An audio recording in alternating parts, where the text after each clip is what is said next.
पा रहे हो वो आपकी काबिलियत के ऊपर है।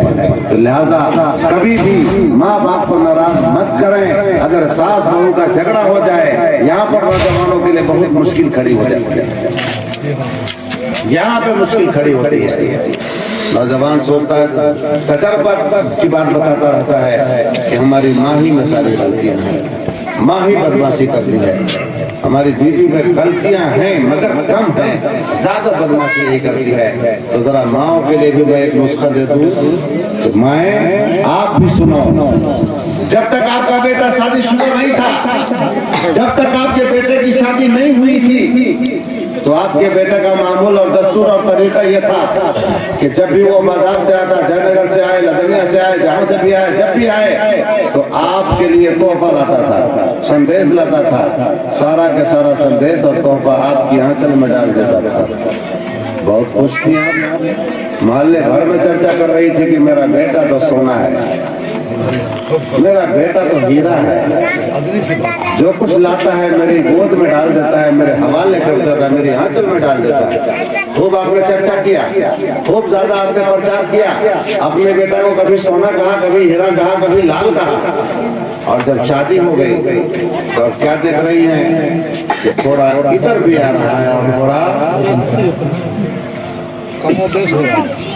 उधर भी जा रहा है। ये मौका बड़ा नाजुक है, ये मंजिल बड़ी नाजुक है। माँ के अंदर इतनी होशियारी चाहिए कि जब बेटा को देखे कि कुछ मुझे भी दे रहा है और कुछ अपनी बीवी को भी दे रहा है, तो उसी जगह होशियार माँ का काम ये होगा। और जो नहीं समझे आज समझ ले, होशियार माँ का काम ये है कि बेटा को बुलाए और पहले से ज्यादा दुआ दे दे, पहले से ज्यादा खुशी जाहिर कर दे। वाह मेरा बेटा, तुम तो बड़ा कमाल बेटा है। जब तक शादी न हुई थी माँ का ख्याल करता रहा, शादी होने के बाद माँ का भी ख्याल करता है और बीवी का भी ख्याल करता है। तू तो बड़ा बाकमाल। ज्यादा दुआ देख के देखिए, ज्यादा दुआएं दे दीजिए, फिर देखिए आपका बेटा कितना वफादार आपका बन जाता है। वहां पर आपको संभालने की जरूरत है, क्योंकि अब आपकी जिंदगी, अब उसकी जिंदगी में एक हक और बढ़ गया। जब तक वो न थी तो सिर्फ आपका हक था, अब वो आ गई है उसकी जिंदगी में कोई नई दुल्हन, उसकी बीवी, तो उसका भी हक बन गया।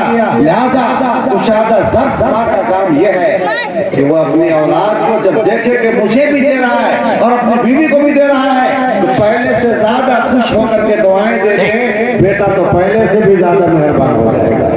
ये ऐसी मंजिल है, खड़ी है, बड़ी नाजुक खड़ी है। इस जगह पर हमारी माओ को भी समझदारी से काम लेना चाहिए ताकि आपका बेटा घर न जाए। और कुछ दिनों के लिए जब आपने देखा कि उधर भी ले गया, इधर भी लेके आ गया, अब आपने मुंह खुला लिया, बेटा आता है बाजार से, अस्सलाम वालेकुम अम्मी जान, माँ मुंह घुमा ले रही है। उधर से अस्सलाम वालेकुम, माँ मुंह घुमा रही है। माँ खा लीजिए तो माँ अपना रूठी हुई है, मुंह घुमाती है, तो बेचारा 2 दिन 4 दिन 6 दिन हफ्ता 10 दिन 1 महीना झेलता है। उसके बाद अब वो क्या हो जाता है, उस बैल की तरह हो जाता है कि जो मार खाने का आदी बन जाता है। अब वो माँ की नाराजगी की परवाह छोड़ देता है। पहले तो परवाह करता था, अब वो परवाह करना छोड़ देता है। इसलिए माँ बाप को भी चाहिए कि जरा से गलतियों पर नजर न रखें, बल्कि उसको माफ कर दिया करे। अपनी बीवी का हक अदा करता है, उस पर खुशी का इजहार किया करे, उस पर दुआएं दे दिया करे। इंशाअल्लाह अज़ीज़ इस तरह समझदारी से अगर आप काम लेंगे, आपका घर चाहे वो घर गुर्बत का क्यों नहीं हो, मगर वो घर जन्नत का नमूना बन जाएगा। तो माँ बाप को राजी करना, अल्लाह के हबीब ने फरमाया, रज़ल्लाहि फी रज़ल वालिदैन व सख्तुल्लाहि फी सख्तिल वालिदैन। अल्लाह की रज़ा माँ बाप की रज़ा में है, अल्लाह की नाराजगी माँ बाप की नाराजगी में है। लिहाजा अल्लाह की इबादत के बाद अगर कोई दर्जा है तो माँ बाप की इताअत का दर्जा है। लिहाजा अल्लाह को भी कोई राजी रखे और फिर उसके बाद माँ बाप को भी राजी रखने की कोशिश करें, तो इंशाअल्लाह दोनों जहान में आपको सरफराजी नसीब होगी, दोनों जहान की कामयाबी आपको नसीब होगी। और इबादत का मतलब सिर्फ रात दिन नमाजें पढ़ना नहीं, अल्लाह के हबीब सल्लल्लाहु अलैहि वसल्लम ने इरशाद फरमाया, ए मेरी उम्मत के लोगों, कलमा पढ़ने वालों, तौहीद के परिस्तारों, तुम्हारे ऊपर तुम्हारे रब का भी हक है और तुम्हारे ऊपर तुम्हारे माँ बाप का भी हक है, तुम्हारे ऊपर तुम्हारी औलाद का भी हक है, तुम्हारे ऊपर तुम्हारे पड़ोस का भी हक है, तुम्हारे ऊपर तुम्हारे हमसाए का भी हक है, तुम्हारे ऊपर तुम्हारे मातहतों का भी हक है, तुम्हारे ऊपर तुम्हारे गुलामों का भी हक है, तुम्हारे ऊपर तुम्हारे औलाद